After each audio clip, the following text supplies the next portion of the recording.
자, 거두절미하고 핵심부터 봅시다. 가지고 있는 돈으로 학원비를 다 지원해주겠다는 부모가 있고요. 그 돈으로 월세 200짜리 상가를 하나 해주겠다는 부모가 있습니다. 당신이라면 어떤 부모가 되고 싶나요? 혹은 어떤 집에서 자라고 싶나요? 물론 그게 꼭 상가일 필요는 없고요. 제 생각엔 주식으로 자산을 불려주는 게 좋습니다. 이번엔 직관적인 배당으로 볼게요. 보통 사교육비 못해도 100만 원 정도는 쓰죠.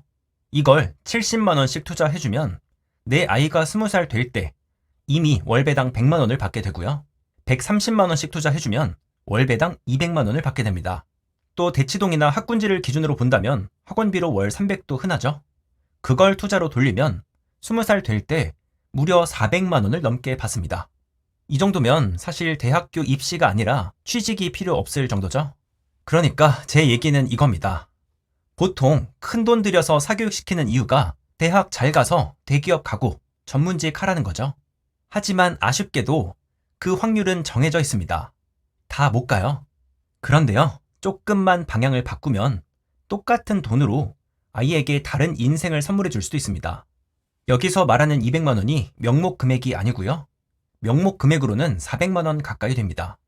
제가 보여드리는 숫자들은 물가 상승률이 반영된 실질 금액, 구매력입니다. 그리고 이게 20살 될 때 월 200만 원, 그대로 멈추는 게 아니고요. 짜장면 값이 오르고 상가 월세가 오르는 것처럼 꾸준히 늘어납니다. 20살에 재투자를 멈추더라도 30살, 그러니까 슬슬 결혼할 시기죠. 이때는 구매력 기준으로 500만 원이 넘고요. 또 10년이 지나서 40살, 만약 아이가 있다면 돈 정말 많이 들어가는 시기죠. 그때는 무려 1000만 원이 넘습니다. 아니, 이게 도대체 말이 되는 숫자냐? 복리 효과를 모르시는 분들은 충분히 그렇게 생각하실만 합니다. 그럼 보수적으로 절반씩 깎으셔도 됩니다. 그래도 2, 300, 6, 700은 됩니다. 그러니까 이렇게도 쓸 수 있는 돈이 무려 1년에 27조. 우리나라는 사교육비로 1년에 거의 30조를 쓰고 있습니다. 실제 서울 기준으로 본다면 한 달에 100만 원 쓰고 있고요. 그런데 이것도 통계상으로 잡힌 평균 기준입니다. 제가 보기엔 실제 체감되는 숫자와는 많이 달라요. 최소 중위권 이상을 기준으로 본다면 아마 이 정도가 통상적일 겁니다. 결과적으로 보자면 워낙 그 범위가 넓긴 하지만 대부분 한 달 100만 원에서 300만 원, 이 정도 안에 속할 겁니다. 자, 따라서 우리 아이의 사교육비 최소치로만 잡아도 대략 1에서 2억 원대, 사교육이 과열된 학군지나 중상위권 이상을 감안한다면 3억, 4억 이상도 드문 일이 아닙니다. 그러니까 일반적으로 대학교 등록금까지 포함한다면 한 명에 대략 3억 정도. 이게 우리나라에서 1인분을 만드는 데 들어가는 돈입니다. 그런데 문제는 이거죠. 아니, 다 좋은데 그래서 잘 작동했냐? 사교육, 인서울, 대기업, 우리가 모두 정답이라고 믿고 있는 이 코스, 그래서 살림살이가 좀 나아졌냐? 완전 아니죠. 이렇게만 하면 만사 형통일 거라 생각했는데 오히려 만사가 문제에 가깝습니다. 국가의 경쟁력은 날이 갈수록 떨어지기만 하고요. 그렇게 시간, 돈 들여서 교육시켜 놨는데 쉬는 청년이 무려 40만 명. 자살률은 역대 최고치, 또 출산율은 항상 역대 최저치입니다. 다 같이 한 입으로 명문 대학교, 잘 나가는 대기업, 서울 자가, 돈을 외치지만 정작 우리 사회에서 사랑과 관용은 자취를 감췄고요. 오히려 아주 싸늘하게 식어버렸습니다. 이 정해진 코스에서 낙오된 사람들은 패배자라는 낙인이 찍혀서 어디론가 다들 사라져버렸고요. 그런데 또 TV나 인스타그램에는 위너들만 가득합니다. 그러니까 이게 표준 모델이라는데, 평균이라는데 이젠 분노하기도 지쳤죠. 각자 도생을 넘어서 은둔하고 포기하는 시대가 되어버렸습니다. 그래서 더 이상 살고 싶은 나라도 아니고요. 물려주기는 더더욱 싫습니다. 그러니까 잘해서 인서울 가고 대기업 가면 좋죠. 당연히 좋은 걸 누가 모르겠어요. 근데 90%는 다 못 가요. 그냥 애초에 세상이 그래요. 그리고 본질적으로 누구나 공부 머리가 있는 것도 아니고요. 그러니까 꼭 책상 앞에서 하는 공부가 아니라 다른 걸 더 잘할 수 있는 사람도 많고요. 그런데 전 국민이 여기에 매달리고 있다면 그게 잘못되고 이상한 거죠. 제가 보기엔 그냥 전 국민의 30조짜리 랜덤 박스, 가차밖에 안 돼요. 그러니까 이 정답지 코스에서 탈락한 90%, 이 90%는 무조건 생길 수밖에 없는데 정작 이 얘기는 아무도 안 해요. 여기 들어간 사교육비, 이거 어디 쓸 데가 없죠. 그냥 다 매몰 비용이죠. 그리고 이 나머지 90%를 루저, 패배자로 만드는 것도 아주 이상한 일이라고 생각하고요. 그리고 요즘 인서울 간다고 다 대기업 가나요? 뭐 요즘도 상대적으로 확률이 높은 건 맞지만 애초에 요즘 사람들을 잘 안 뽑아요. 자, 그럼 또 어떻게 대기업까지 잘 갔다? 그럼 또 만사 형통이냐? 이것도 아니죠. 희망퇴직에 구조조정에 평생 직장이나 정년 보장 같은 이야기는 이제 너무 먼 옛날 이야기예요. 그러니까 우리 부모님들이 믿고 있는 이 정답지 코스가 사실 객관적으로 보면 딱 이 정도밖에 안 돼요. 한 번 도전하는데 3억 들고요. 그런데 확률은 5에서 10%, 심지어 최종 관문을 통과하더라도 언제 어떻게 잘릴지 모릅니다. 그런데 이런 랜덤박스 패키지에 정말 수많은 부모, 학생들이 인당 3억씩 쓰고 있는 겁니다. 그래서 부작용이 뭐냐? 애가 너무 비싸졌어요. 그래서 안 낳습니다. 못 낳습니다. 우리나라 기준으로 보면요. 애는 정말 사치가 맞아요. 근데 또 이걸로 끝이냐? 사교육 잘 시켜서 대기업까지 보내면 그럼 이 자식 농사가 끝이냐?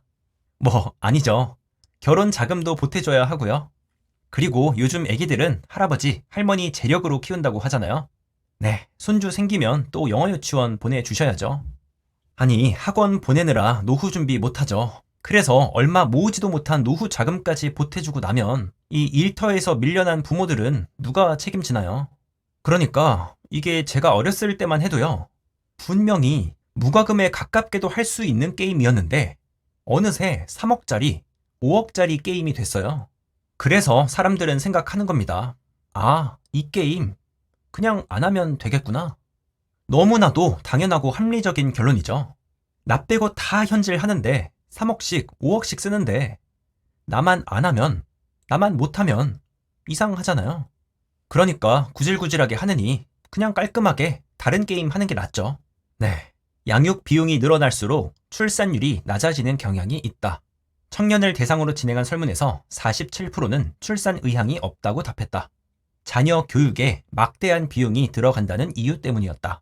이 모든 게 꼭 사교육비 때문만은 아니겠지만 정말 이 우리나라의 저출산에 혁혁한 공을 세우고 있다는 점은 명확합니다. 심지어는 첫 아이를 가졌다, 둘째, 셋째 생각도 있었다. 이런 분들이요. 첫째 사교육비 쓰다가 둘째 계획 바로 접습니다. 아, 그러니까 이게 하물며 포르쉐를 봐도요. 그러니까 중고차들 보면요. 가격이 꽤 살만해요. 더 싼 것도 많고요. 그런데 그렇게 차를 좋아하는 환자들, 차쟁이들조차 왜 사지 않냐? 유지 비용, 메인터넌스 비용이 너무 비싸요. 그러니까 아무리 차를 좋아해도 이게 현실적으로 계산이 안 서는 거예요. 그러니까 내가 너무 차를 좋아해. 근데 유지 비용이 싸다? 그럼 사지 말라고 해도 삽니다. 2대, 3대 삽니다. 마찬가지로 아이 낳고 싶은 사람들 정말 많아요. 근데 아이 양육비가 싸다? 낳지 말라고 해도 낳습니다. 둘째, 셋째, 가지고 싶은 사람들은 다 낳아요. 그냥 지금 이 전체적인 상황이 제발 애 낳지 말아달라고 다 같이 시위하는 상황밖에 안 돼서 그래요. 그러니까 낳기 싫은 사람, 뭐 괜히 설득할 필요 없죠. 그런데 낳고 싶은데 못 낳는 사람들, 이 사람들한테는요, 지금 우리나라가 확실한 오답지가 맞습니다. 자, 그리고 또 이 사교육이라는 거, 인서울 대학교가 아니면 별로 소용이 없어요. 그런데 또 이 인서울 졸업장이라는 것도 대기업 취직이 아니면 또 요즘엔 별로 쓸 곳이 없어요. 물론 사교육, 대학교, 대기업 이런 정답지가 그동안 우리 경제 발전에 원동력이 된 건 맞습니다. 이렇게 표준화된 인재들이 정말 많이 필요했어요. 그런데 이제는 아니라는 게 문제죠. 세상이 정말 많이 달라졌어요. 우리들 배운 대로 주어진 문제는 정말 잘 풀어요. 요령도 많이 생겼고요. 근데 아직도 문제를 내지는 못합니다. 그래서 맨날 수학 올림피아드, 과학 올림피아드는 휩쓰는데 세계적인 학자들은 잘 없어요. 큰 공장들, 큰 연구소들은 가지게 됐는데 딱 거기까지예요. 패스트 팔로우는 분명히 잘했죠. 그런데 아직도 스스로 문제를 낼 줄은 몰라요. 그리고 그것이 실제로 일어났죠. 2016년 기사입니다. 4차 산업혁명 시대에 곧 없어질 직업을 위해서 암기 위주의 주입식 교육에서 벗어나야 한다. 네, 그리고 현재 시점에도 달라진 건 아무것도 없죠. 결국 예나 지금이나 우리가 잘하는 건 달달 외우고 문제 빨리 풀기. 그런데 이게 뭐람? 달달 외우고 주어진 문제를 빠르게 푼다. 이거 챗 GPT가 100배는 더 잘합니다. 뭐 써보신 분들은 다 아시죠? 어지간한 대졸자 10명, 20명보다 한 달 3만 원짜리 챗 GPT가 훨씬 낫습니다. 잘합니다. 그러니까 우리나라의 사교육, 대학교, 국제적인 경쟁력과는 거리가 아주 멉니다. 딱 우리나라 안에서만 통하고요. 심지어 그것마저도 이제 대부분 대체될 예정입니다. 우리 학창시절 내내 문제집만 풀었죠. 그냥 문제 푸는 기계, 바보입니다. 보통 우리나라 20살이랑 대화를 해보면요. 진짜 머리도 마음도 아무 경험도 없이 그냥 텅 비었어요.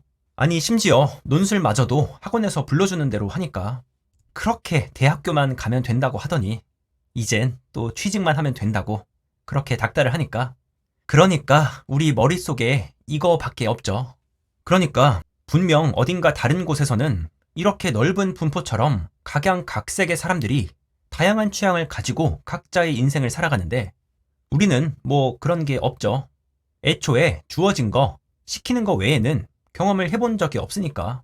그러니까 다른 건 그냥 틀린 거고 개성도 창의성도 없고 취향은 더더욱 없습니다. 그래서 집이 몇 평인지 차 뭐 끄는지 회사 어딘지 연봉 얼만지 이거 말고는 나라는 사람이 누군지를 몰라요. 심지어 인생마저도 그냥 문제집처럼 주어진 대로 시키는 대로 사는 겁니다. 그러니까 그냥 제가 봤을 땐 나라가 통째로 노잼이에요. 이런 거 말고는 보통 정답지가 아니라고 했으니까요. 또 입시 사교육이라는 게 아직 존재했을지도 모르는 미래의 기회까지 뺏어버립니다. 일론 머스크가 한국에 있었다. 당연히 의대 입시반 갔겠죠. 그리고 지금 이 순간에도 어딘가에선 일론 머스크가 될 수 있었던 아이들이 전부 의대 입시반에서 수능 문제풀이 하겠죠. 자, 이렇게 낮은 확률에 아주 비싼데 심지어 실패하면 쓸모도 없고 결과적으로 미래는 물론 머리와 심장까지 가져가는 우리의 정답지 코스. 도대체 왜 다들 이렇게 할까요? 뭐 잘 몰라서, 불안해서, 또 다들 그렇게 하니까 너도 나도 하는 것 같습니다. 수십 년 동안 아주 간단한 보상체계로 각인된 것 같아요. 따라하기도 쉽고요. 그리고 꽤나 오랜 시간 잘 작동한 게 맞습니다. 슬슬 여기서 벗어나고 싶어도 어느새 이 흐름이 너무나 거대해졌죠. 아니, 괜히 혼자 다른 길로 갔다가 내 아이 망하면 어떡해요? 당연히 불안하죠. 이것뿐만이 아닙니다. 가장 중요한 문제가 있었죠. 꼭 입시가 아니더라도 애초에 학원에 안 가면 친구가 없어요. 다 가니까. 그리고 무엇보다 부모님이 애 봐줄 시간이 없죠. 왜냐? 이게 또 슬픈 이야기인데 사교육비를 감당하려면 일을 해야 되니까. 그럼 또 시간이 없고 그럼 또 학원에 보내야 하고 이 악순환이 계속 반복되는 것 같습니다. 또 사회적인 시선, 차별도 크죠. 고졸이라고 무시하니까, 무시했으니까. 그래도 요즘엔 이런 게 많이 없긴 합니다. 대학 안 가도 취직 잘하고 돈도 잘 버니까. 그런데 그건 아무래도 젊은 사람들만의 이야기인 것 같고요. 우리 할아버지의 할아버지 때만 해도 무려 과거에 급제해서 입신양명하고 가문의 자랑이 되는 게 당연한 일이었고요. 그게 지금까지 이어져서 명문 대학에 가서 대기업 전문직이 돼서 최소한 자식 자랑할 정도는 돼야 한다. 뭐 이런 것 같아요. 유교, 신분제, 과거 제도 이런 거 있었던 나라들이 대체로 이렇습니다. 자, 그런데 뭐냐? 이제 아니다. 세상이 많이 바뀌었다. 이젠 잘 안 통하더라. 사교육, 인서울, 대기업 간다고 행복한 게 아니더라. 자, 이제 오늘의 핵심이죠. 그래서 어떻게 하면 될까요? 네, 이거 뭐 사실 이런 사례들 정답지는 수도 없이 많죠. 굳이 정확히 말하자면 사실 우리나라 빼놓고 대충 OECD 국가 중에 찍어봐도 제 기준으론 우리보단 다 정상적이긴 합니다. 그러니까 핵심이 이런 것들이죠. 대기업만큼 좋은 중소기업이 많으면 된다. 처우도 좋고 돈도 많이 주고 특히 지방 곳곳에 퍼져 있더라. 이런 나라들 많죠. 그리고 두 번째, 대학교 안 가도 좋은 직업, 직장들 많더라. 오히려 대학교에 안 가는 사람들이 돈을 더 많이 벌더라. 역시나 이런 나라들도 아주 많습니다. 네, 그런데 당연히 다 알죠. 한국에서는 이런 거 1도 안 먹힙니다. 우리 한국 사람들은 돈 이야기로 풀어야 돼요. 자, 그래서 다시 영상의 처음으로 돌아갑니다. 이제는 사뭇 다르게 느끼셨으면 좋겠는데요. 이 왼쪽이 꼭 정답지가 아닐 수도 있다는 겁니다. 그래서 돈 이야기로 풀자면 20살에 월 200 받는 것도 괜찮지 않나요? 물론 영상 보시는 분들 사교육비는 다 다르겠지만 대충 100만 원을 기준으로 봐도 아이가 성인 될 때 150은 됩니다. 다시 말해서 애가 뭘 해도 먹고 살 걱정은 없어요. 20살 이후에 재투자를 하지 않더라도 그 금액은 꾸준히 늘어납니다. 이 숫자가 너무 큰 것 같다. 그럼 절반씩 깎아서 보셔도 되고요. 그래도 3, 400, 6, 700은 됩니다. 또 이 배당이라는 거, 주식이라는 거 잘 모르겠다. 그럼 그냥 월세 주는 상가로 생각하셔도 됩니다. 상가도 5%씩은 올릴 수 있잖아요. 똑같습니다. 그러니까 내 아이가 대학교에 가고 싶다, 갈만하다, 장래 희망에 따라서 가야만 한다. 그럼 당연히 교육에 투자하시는 게 맞고요.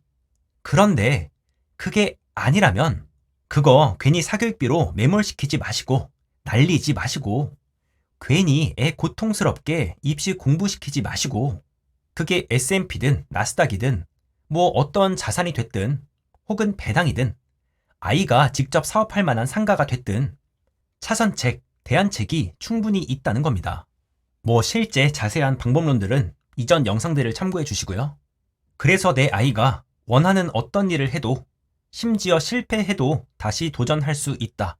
스스로의 적성을, 스스로의 인생을 찾아갈 수 있다. 최소한 먹고 살 걱정은 없겠다. 이 중에서 어떤 선택이 아이에게 더 도움이 될지 혹은 부모로서 더 좋은 선택이 될지 고민해 보시라는 이야기입니다. 자, 그럼 오늘의 결론을 정리해 보겠습니다. 아주 길게 썼고 길게 이야기했지만 결국 하나죠. 이 모든 게 정답인지 꼭 스스로 고민해 보셔라. 사교육이 분명 누군가에겐 정답지가 맞겠지만 모두의 정답지가 될 수는 없더라. 그래서는 안 되더라. 그리고 이와 같은 결론은 스스로 고민을 해봐야만 알 수 있더라. 그리고 우리가 바라보는 정답지가 사실 매우 비싸더라. 그래서 우리들의 삶이 이렇게나 어려워질 수밖에 없더라. 네, 자가 마련에 대한 부분은 지난 영상에서 알아봤었죠? 서울 자가 없어도 됩니다. 아니, 오히려 빼는 게 좋습니다. 그리고 오늘 이번 영상에서 사교육 몰빵에 관해 이야기했습니다. 사교육 안 해도 됩니다. 오히려 안 하는 게 좋을 수도 있습니다. 결과적으로 이 정답지에서 딱 한 발자국만 벗어난다면 우리를 둘러싸고 있는 수많은 문제들 또한 그 실마리가 보일 것이라 생각합니다. 그러니까 꼭 남들처럼 살지 않아도 된다는 이야기입니다. 그러기 위해선 끝없이 공부하고 고민하셔야 하고요. 이제 주어진 문제 말고 우리 스스로에게 직접 문제를 낼 시간입니다. 우리 한국인들의 삶이요. 제가 봤을 때 이 리니지랑 참 닮아 있습니다. 좋은 스탯 찍으려고 주사위 엄청 굴려야 하고요. 남들이 알려준 공략집 따라서 사냥터 다니고 아이템 맞추고 죽어라 노가다 해서 레벨 올리고 또 아이템 맞추고 그냥 무한 반복입니다. 심지어 현질이 필요하다는 것도 비슷하고요. 그러다 보면 어느새 내가 왜 이걸 하고 있나 현타에 빠지는 것 또한 비슷하고요. 심지어 힐링하라고 나온 게임마저도 노가다 게임으로 바꿔버리는 우리의 모습입니다. 이 실존 사회에서 축적된 경쟁 문화, 생존 본능이 이렇게 귀여운 힐링 게임까지도 노가다로 바꿔버립니다. 근데요, 이게 좀 슬프지 않나요? 이게 게임뿐만 아니라 심지어 여행을 가도, 책을 읽어도, 달리기를 해도, 맛집에 가도 그 시간을 온전히 즐기지 못하고 그저 숫자 올리기에 바쁜 것 같습니다. 남들보다 더 많이, 더 빨리 움직여야 하고요. 근데요, 이게 분명 그렇지 않은 게임들도 많거든요. 그냥 맵 여기저기 돌아다니거나 스킬 조합을 연구해 보거나 아니면 그냥 마을 광장에서 친구들이랑 수다 떨 수도 있고요. 그러니까 아예 마인크래프트처럼 정말 내가 하고 싶은 거 다 할 수 있는 곳도 있습니다. 물론 어느 게임을 즐기든 그 게임의 기본적인 시스템이 참 중요합니다. 노가다가 정답인 게임도 있고요. 근데요, 정말 다들 잊고 계신 것 같은데 우리의 삶은 진짜 오픈 월드 게임이에요. 목표가 없는 게 목표인 게임이고요. 우리 인생에는 누가 정해준 퀘스트도 없고 공략집도 없고 심지어 목표라는 것도 없습니다. 그러니까요, 그냥 온전히 나 스스로 플레이 방식을 정하고 그 과정에서요, 그냥 나 혼자 재밌고 성취감 있으면 그만입니다. 그냥 다 내 마음대로 해도 돼요. 그러니까 각자 본인만의 게임을 하시길 바랍니다. 이 게임을 리니지로 만들지, 동물의 숲으로 만들지, 마인크래프트로 만들지 모두 여러분의 선택입니다. 오늘도 긴 영상 봐주셔서 감사드립니다. 감사합니다. 잼툴이었습니다.